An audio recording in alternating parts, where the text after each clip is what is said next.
Dizimde ağrı başladı. Ağrı sonucunda ben hastaneye gittim. Hastaneye gittikten sonra bana ilaç verdiler, ilaç tedavisi dediler. İşte bu belimde bel fıtığı var dedi. Bana tuttular, MR'dan sonra ilaç verdiler ama ilaç tedavinden ben bir müddet geçiremedim. Geçiremedikten sonra ben tekrardan hastaneye gittim. Hastaneye gittikten sonra bana ağrı merkezine yönlendirdiler. Ağrı merkezinde 2 tane epidural enjeksiyon diye tanımladıkları 3 ay arayla 2 tane enjeksiyon yaptılar.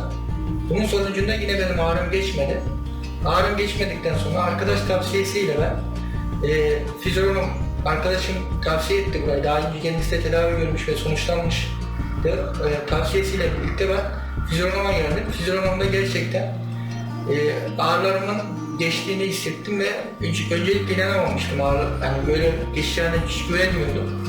Ama bir müddet sonra ağrılarım geçtiğini hissettim. Tabii Abidin hocamın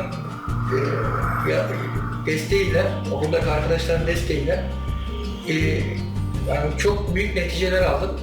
Herkese de tavsiye ediyorum yani.